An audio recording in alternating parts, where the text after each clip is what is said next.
Mesdames et messieurs, bonjour. Je me réjouis d'être là, je me réjouis d'être à Genève, je me réjouis de partager avec vous mes quelques expériences dans le domaine de la crise, plus en particulier de la communication en cas de crise.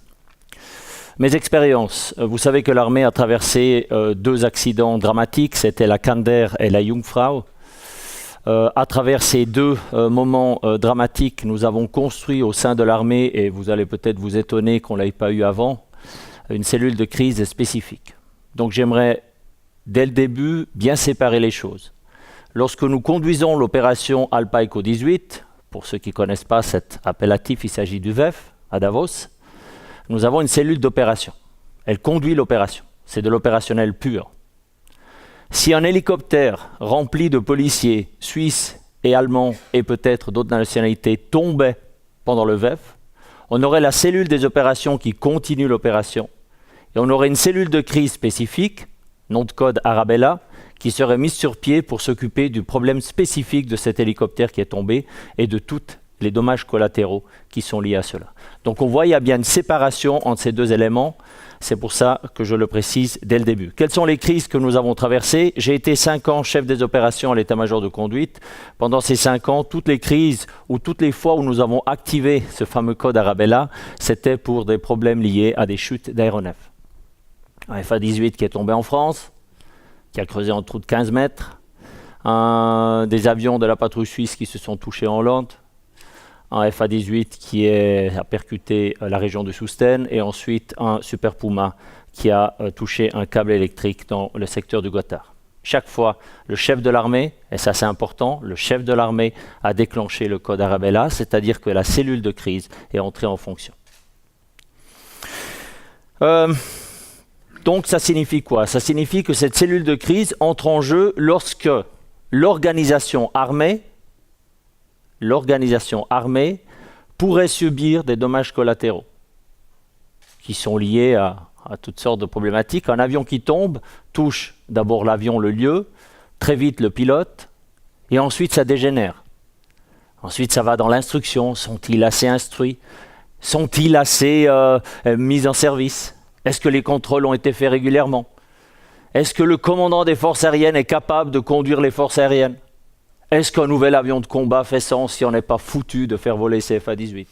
Enfin bref, ça part de l'accident pour dégénérer dans des superlatifs qui sont évidemment tous liés à la gestion de crise, parce qu'encore une fois, ça met en péril l'organisation. Ça part du terrain, là où il y a l'accident, mais très vite, on part dans des considérations qui sont politiques, stratégiques, et c'est là où cette cellule de crise fait sens.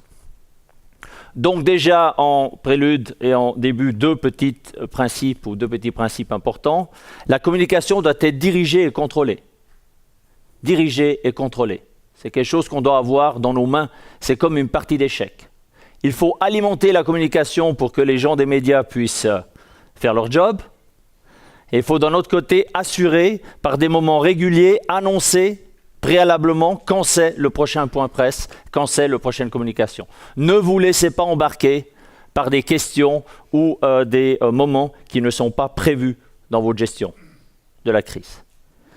Et deuxièmement, il ne faut pas confondre, on l'a entendu également dans le premier exposé, la gestion du lieu d'accident. Là, il y a des gens qui sont dédiés à ça. Ils vont s'occuper évidemment des victimes, des blessés, très vite des parents, des amis de peut-être cette compagnie qui a été touchée par l'accident. Et ensuite, la gestion de crise, celle qui est gérée au niveau de l'armée pour dire, et l'armée, quels sont les dommages collatéraux qu'elle va subir. On a entendu, c'est étroitement lié. Il faut que le terrain nourrisse la crise et il faut faire très attention que les communicateurs ne deviennent pas ceux qui gèrent la crise. Ce n'est pas le but non plus.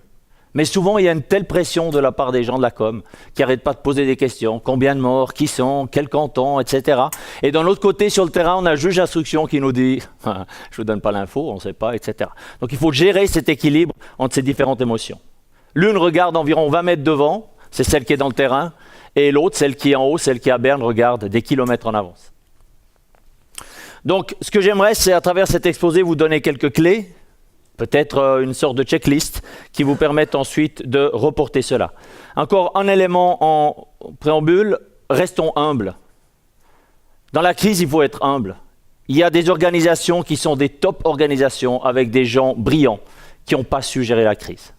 Donc, il ne faut pas forcément rentrer dans la crise avec tous les grades et toutes les couleurs qu'on peut avoir sur une tenue. Ça n'apporte aucune valeur ajoutée.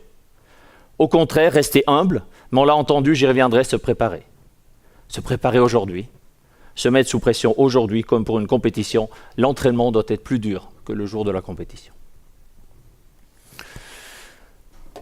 Avant la crise, c'est la structure, vous avez vu avant, pendant, après. Avant la crise, alors se préparer. Évidemment. Au même titre qu'un accident de voiture. Ah ouais, on a des ceintures de sécurité, on a de l'ABS, on a plein de systèmes intelligents. Personne ne veut avoir un accident. D'un autre côté, chaque voiture est prévue pour un accident. Ça semble bizarre. Vos organisations, c'est la même chose? On peut se poser la question. Prévoyez ça aussi. Ça serait trop bête de dire, il pleut le dimanche, je dois acheter un parapluie et tout est fermé. Ben, vous allez vous mouiller, ce qui est aussi agréable quand il fait 20 degrés, un peu moins lorsqu'il fait froid. Premier principe, une situation normale peut et va dégénérer. Il y a peu de monde qui passe une carrière professionnelle, une carrière dans une famille, une carrière dans une vie sans situation particulière. Ça passe évidemment par exemple par le deuil. On est tous liés à cela. Un jour ou l'autre, un de nos proches va mourir. Et donc c'est quelque chose qu'il faut prévoir. Prévoyez que cette situation normale peut escaler. Et fixer des critères. Dans l'armée, par exemple, les critères qu'on fait monter au niveau du chef de l'armée sont décès, accident grave, vol de munitions, vol d'armes ou militaires disparus. Vol de militaires sensibles. Vol de militaires sensibles, ils sont tous sensibles. Vol de matériel sensible. Ouais, ils sont devenus tous sensibles, on a tellement peu que si on en perd un, évidemment, ça risque de mettre en péril toute la mission de l'armée. Voilà, donc voyez, des critères. Fixez des critères aussi dans vos organisations. À quel moment faut-il que j'annonce ça vers le haut? Ensuite, c'est clair pour tout le monde. Ensuite, reconnaissez qu'une mauvaise communication peut mettre de manière définitive, à long terme, votre organisation en péril. D'abord, c'est une histoire de confiance à l'intérieur de l'organisation pour laquelle vous êtes responsable. Évidemment aussi pour vos clients, pour la population. Il suffit de peu, de très peu. La confiance est un élément clé dans la crise. En retour du chef des pompiers de Paris sur les attentats de 2015 au Stade de France, le moment où il dit au président Hollande qui se trouvait dans le stade car il y avait un match amical, on ne sort pas du stade. Quand le président Hollande pensait que la meilleure solution c'était d'arrêter tout et de sortir, les yeux dans les yeux, c'est quelques secondes où Hollande dit d'accord, ont sauvé vraisemblablement des centaines de personnes. Parce que dehors, les terroristes n'attendaient qu'une chose, que ça sorte et qu'ils se fassent exploser au milieu de la foule. Ils se sont fait exploser tout seuls au bord d'une poubelle. Certains ont même abandonné l'explosif, car évidemment, trop chiards même pour ça. Donc voilà, pour vous dire, la confiance. La confiance. Et cette confiance se construit avant. J'y reviendrai. Ensuite, la qualité et la gestion de cette communication, c'est crucial. Et dans les premières heures, c'est crucial. Si vous partez du faux pas, ça va être très, très, très compliqué à revenir au bon niveau. Donc faites attention à ça, et pour ça, il faut se préparer. Jouez vous-même les avocats du diable. Posez les questions qui font mal. Et ça va très loin. Ça peut être des comportements au sein même de certains exécutifs. Si certaines personnes ont des comportements qui sont compliqués, il faut en parler. Parce qu'un jour ou l'autre, ça remettra en question peut-être votre organisation. C'est des cas totalement hypothétiques, bien évidemment, que je ne mentionnerai pas ici. Faites attention. Aujourd'hui, il n'y a plus personne qui est protégé.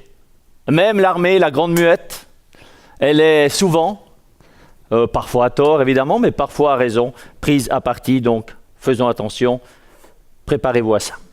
La communication de crise doit être continue et efficace. Les journalistes doivent savoir c'est quand le prochain moment. Annoncez ça, ça calme.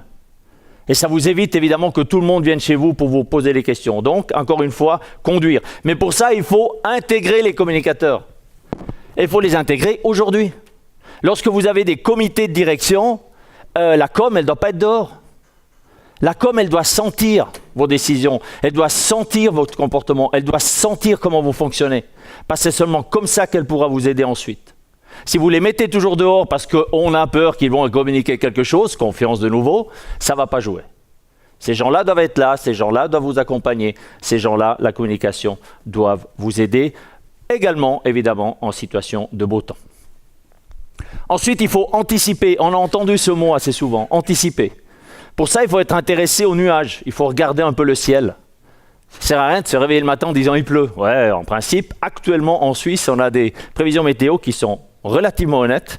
Et donc, on peut anticiper la grillade en disant il ne va pas forcément faire beau, on va prévoir une variante mauvais temps.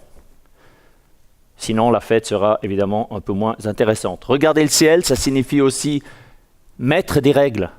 Ce qu'on appelle aujourd'hui, dans un mot très français, la compliance. Oui, jusqu'où on peut aller. Ça va des cadeaux jusqu'à d'autres choses. Dans l'armée, c'est clair, c'est 200 francs. Tout ce qui dépasse les 200 francs, on n'accepte pas. Faites des vignerons, waouh, ça commence à venir délicat parce que les prix des billets sont relativement hauts. Donc même pour ça, on devrait dire en principe non. Juste que vous sachiez, les choses doivent être réglées. Ensuite, se baser sur l'organisation en situation normale. Ne cherchez pas à faire du spécial lors de la crise. Ça ne va pas fonctionner. Encore une histoire de confiance. C'est les mêmes gens qui sont en situation normale qui se retrouvent tout à coup les yeux dans les yeux autour d'une table. Et qu'il fait bon de se retrouver autour d'une table avec des gens qui ont la confiance. C'est tellement rare. Dans la crise, c'est nécessaire.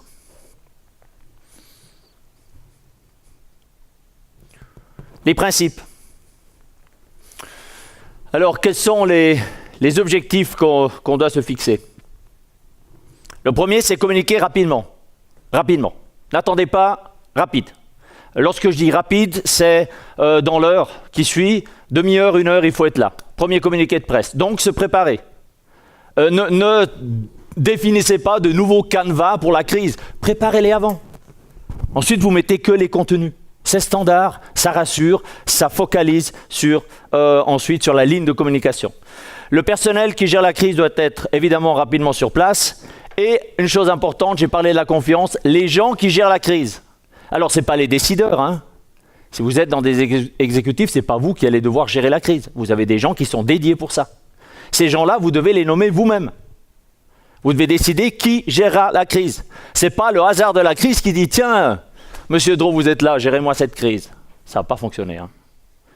Nous, dans l'armée, on en a défini 7. 7 officiers, grade, brigadier ou colonel. Ces gens-là ont été nommés par la direction de l'armée. C'est tout. Le chef de l'armée sait qu'il tombera sur un des 7. Ensuite, il faut assurer une ligne de communication. Il s'agit de limiter les dégâts, bien entendu, de préserver la confiance, j'en ai parlé, d'orienter les clients et les partenaires. Et l'objectif doit toujours être celui que j'ai mentionné au début, garder le contrôle, garder la main. C'est nous, c'est la cellule de crise qui doit mener le jeu. Il va y avoir des vents dans tous les sens. Essayez de mettre là un pare-vent pour pouvoir gérer ça de manière coordonnée. Et là, j'y viens, seule voix, une seule voix. Le Conseil fédéral, j'ai eu le loisir d'être dans pratiquement tous les derniers exercices de ces derniers 8 ans au niveau du Conseil fédéral. J'ai tout vécu. Un vrai bonheur. Une fois on décide que c'est le président de la Confédération qui va gérer la crise. J'ai vécu le Conseil fédéral Moraire, j'ai vécu la Conseil fédéral Le Tarт. Une fois on décide que c'est un département qui va gérer la crise. Enfin bref, on change au fur et à mesure des crises, évidemment par rapport au domaine ou au département touché, et ça rend le tout très intéressant. Dernier exercice, prise d'otage ici à Genève dans le palais des Nations Unies. La grande discussion était qui avait la responsabilité. Est-ce que la police genevoise pouvait rentrer dans le palais de l'Union? Évidemment, c'est un territoire qui est hors nationalité suisse, donc certains disaient oubliez, et la présidente Le Tartre disait mais on intervient, j'en ai rien à beurrer. Vous me sortez ces gars, vous envoyez les meilleurs policiers que vous avez, ensuite je réglerai le problème. Vous voyez, les émotions sont différentes, mais ça pose un réel problème.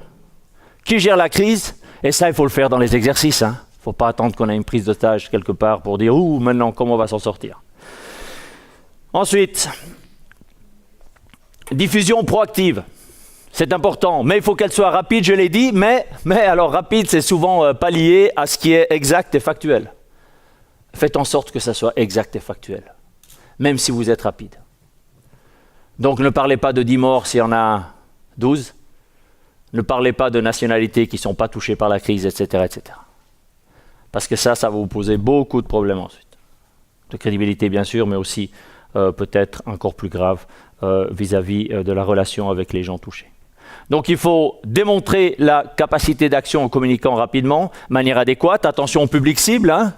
Il y a les parents, la famille touchée, et ensuite il y a la com, il y a les journaux. C'est pas la même chose. C'est évidemment pas du tout les mêmes émotions que vous allez devoir sortir. Évitez les dysfonctionnements, c'est vite dit. Vous en aurez. Donc si vous en avez, vous les admettez. Et vous dites, là, on a fait une erreur. Ça ne sert à rien de cacher. Dans la société actuelle, on ne peut plus rien cacher. Ça sort en principe dans les 10 minutes, si tout va bien, dans les 6 heures. Donc, allez-y, franco, et dites que vous avez fait une faute. Les réseaux sociaux, alors ça, c'est absolument génial, hein. Pour utiliser les réseaux sociaux, il faut qu'aujourd'hui, maintenant, vous soyez actif. Parce que d'ouvrir une nouvelle page Instagram le jour de la crise, ça ne servira que dalle, parce que personne ne la reconnaîtra.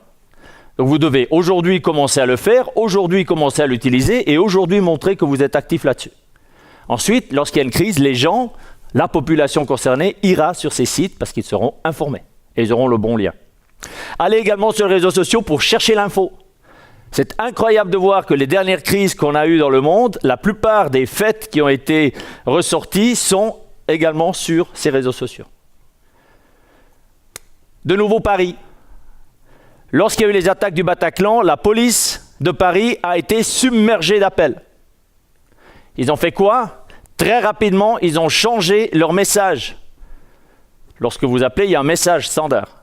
Et le message standard a été changé, ça durait environ 17 à 20 secondes. Si vous appelez pour les attentats, sachez que nous sommes en intervention. Et ensuite, ça passait pour tous ceux qui n'étaient pas concernés. Ça a déjà évité une masse d'appels qui n'étaient en fin de compte pour rien, parce que la police était sur place, mais qui saturaient totalement le réseau.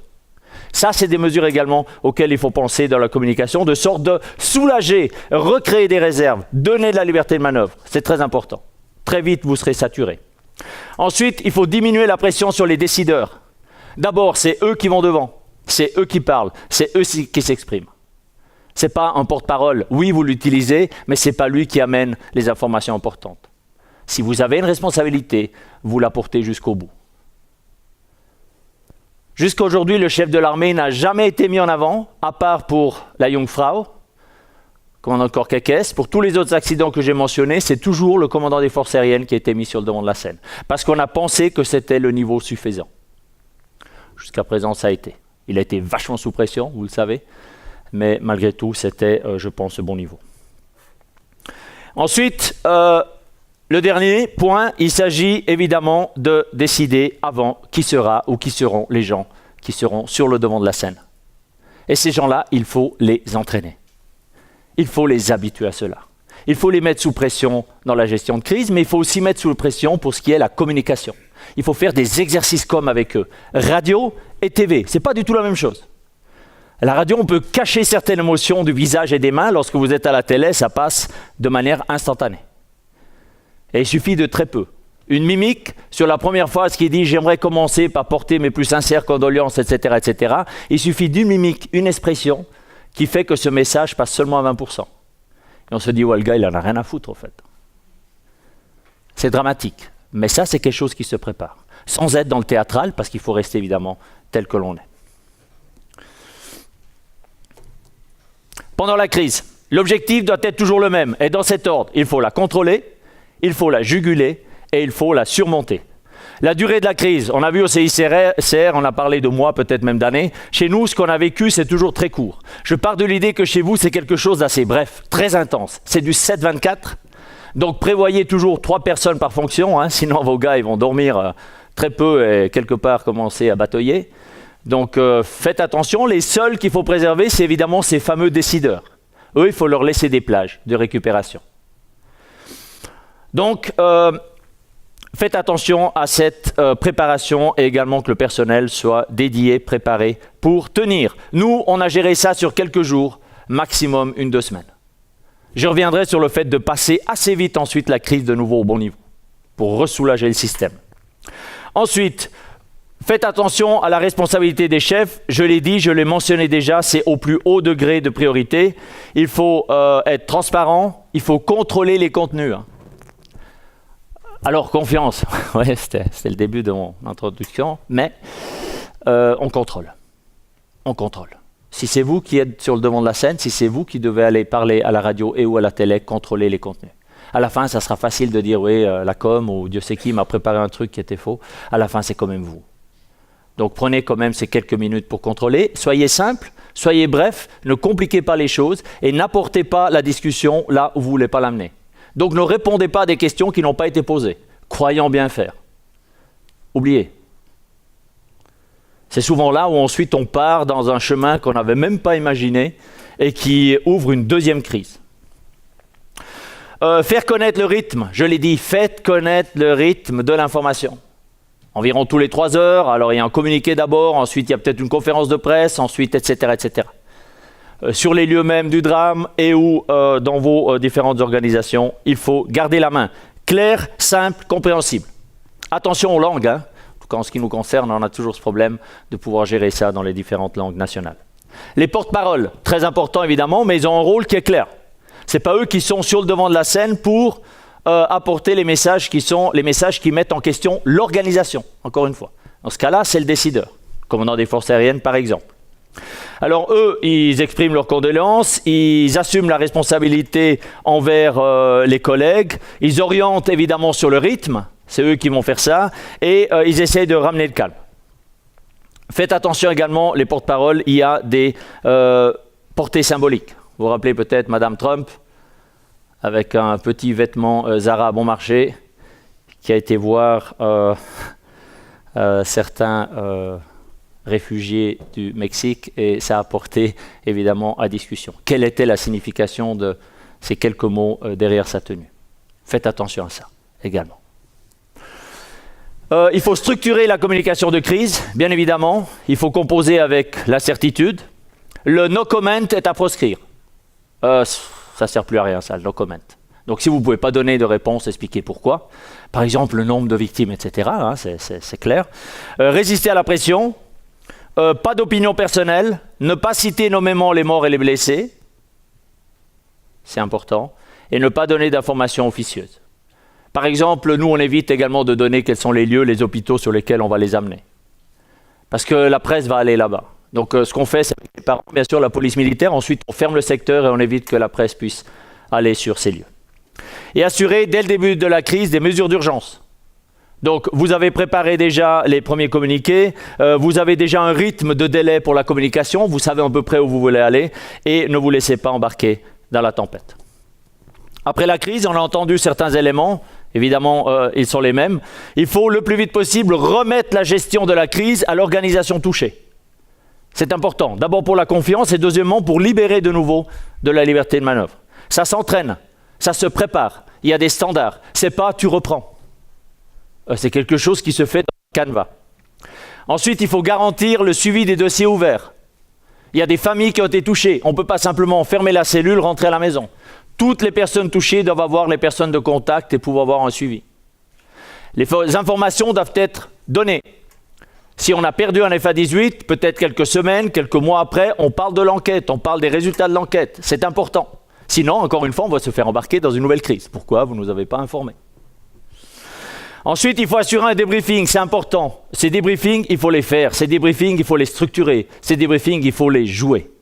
Je dis jouer parce qu'on peut les faire évidemment dans le cadre d'exercices. Et ensuite, lorsqu'il y a des décisions qui sont prises, il y a un catalogue de mesures. Ces mesures, elles sont priorisées. Et ces mesures, elles sont ensuite décidées par les décideurs. C'est-à-dire par, je sais pas, le syndic, le maire. C'est quelque chose qui est important. Ensuite, bien sûr, on les suit. Hein. On a un délai, une responsabilité, et on sait quand c'est que ça doit être mis en œuvre. Sinon, ça ne sert à rien. On peut remettre en question les processus. Si quelque chose n'a pas marché, on revient quelques mètres en arrière et on regarde si les processus ne doivent pas être changés. Le plus important, entraîner, entraîner, entraîner. Je dirais qu'il faudrait entraîner les états-majors de crise au moins 4 fois par année. Il faudrait entraîner le contact téléphonique au moins 1 fois par mois. Et il faudrait entraîner les décideurs au moins 1 fois par année. Au moins 1 fois par année, il faut qu'ils soient là lorsqu'on fait l'exercice. Parce que sinon, vous vous lancez dans quelque chose d'improvisé. Et improviser la gestion de crise, ces deux mots ne vont pas ensemble. Voilà. Les quelques enseignements de mes différentes années dans la pratique dans le domaine. Fascinant, Chaque crise est différente. La seule chose qui reste la même pour nous, c'est la salle dans laquelle on conduit, les personnes avec lesquelles on interagit. Lorsque le chef de l'armée rentre dans la salle de crise, il faut aussi relativiser tout ça. Il a évidemment la nécessité de l'information, mais ça ne veut pas dire qu'on arrête tout, on lui fait un briefing particulier. Il y a des gens qui sont dédiés pour ça, 2 personnes qui sont toujours au courant et qui vont s'occuper du chef de l'armée. Le chef de la cellule de crise continue à gérer sa crise. Au début, on avait le chef de l'armée qui arrivait et commençait à gérer la crise. Ça, c'est la plus mauvaise chose qu'on puisse faire. On avait eu le cas avec le Gotthard, avec le commandant Blattmann, qui s'était exprimé en disant qu'il y avait un câble électrique. Nous, à la cellule de crise, on avait jusqu'ici contrôlé avec tout le monde et personne n'avait jamais parlé d'un câble électrique. À la fin, évidemment, il était sur place. Il avait bien vu le truc. Mais jusque-là, personne n'avait pu nous donner cette info. Donc on voit que tout à coup, on a un décalage entre notre ligne de communication et ce que le plus haut, donc le chef de l'armée, mentionnait officiellement. Il faut que ça soit coordonné. Voilà, je reste ensuite pour la table ronde, donc je serai également prêt à répondre à vos questions. J'ai terminé. Merci.